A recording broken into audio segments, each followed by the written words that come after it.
चतुर्थ श्रेणीचा दर्जा आणि इतर दीर्घकाळापासून प्रलंबित मागण्यांसाठी कोल्हापूर जिल्हा कोतवाल संघटनेच्या वतीनं आज जिल्हाधिकारी कार्यालयासमोर धरणे आंदोलन करण्यात आलं। कोतवाल महसूल प्रशासनामध्ये अत्यंत महत्त्वपूर्ण भूमिका बजावत असतात। महसूल गोळा करणे, निवडणूक प्रक्रिया व्यवस्थापित करणं, स्थानिक प्रशासनाच्या आवश्यक कामात त्यांचा समावेश आहे।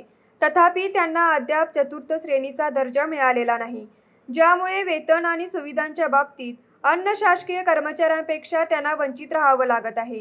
त्यामुळे प्रलंबित मागण्यांसाठी कोतवाल संघटना आक्रमक झाल्या असून आज धरणे आंदोलन करण्यात आलं। तर 25 तारखेपासून राज्यभर काम बंद आंदोलन आणि 26 तारखेपासून मुंबईतील आझाद मैदानावर बेमुदत धरणे आंदोलन सुरू करण्याचा इशारा देण्यात आला आहे। धरणे आंदोलनात जिल्ह्यातील कोतवाल मोठ्या संख्येने सहभागी झाले आहेत। आमची राज्यातील कोतवाल संघटनेची गेली 60 वर्षे एकच मागणी आहे चतुर्थ श्रेणीची, आणि ती चतुर्थ श्रेणीची मागणी जी आहे ती आतापर्यंत कोणत्याही शासनाने आम्हाला आतापर्यंत दिलेली नाही। आणि या मागणीसाठी आज कोल्हापूर जिल्हाधिकारी कार्यालय येथे आमचे एक दिवसीय लक्षवेधी आंदोलन आहे। यानंतर उद्या 25 तारखेला काम बंद आंदोलन आहे आणि यात पण शासनाने काही दखल घेतली नाही।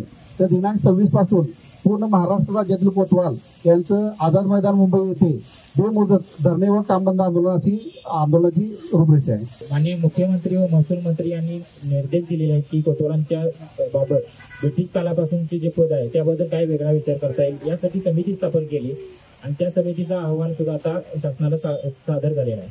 त्याच अनुषंगाने तो कोतवालांचा आमच्या चतुर्श्रेणीचा निर्णय आहे तो लवकरात लवकर व्हावा, यासाठी संपूर्ण जिल्हाधिकारी कार्यालयासमोर आज एक दिवसीय धरणे आंदोलन आपण आयोजित केलेले आहे। त्याच अनुषंगाने आम्ही कोल्हापूर जिल्ह्याने आज एक दिवसाचे आंदोलन करत आहोत। तरीही मागण्या मान्य न झाल्यास आम्ही 26 तारखेला आझाद मैदान मुंबई येथे सर्व जिल्ह्यातील कोतवाल तिथे जाणार आहोत आणि आंदोलन करणार आहोत। न्यूज मराठी 24 साठी सोमनाथ जांभळे, कोल्हापूर।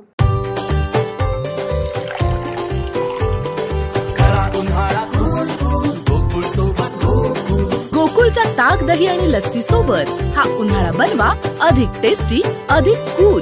गोकुळ सोबत गोकुळ।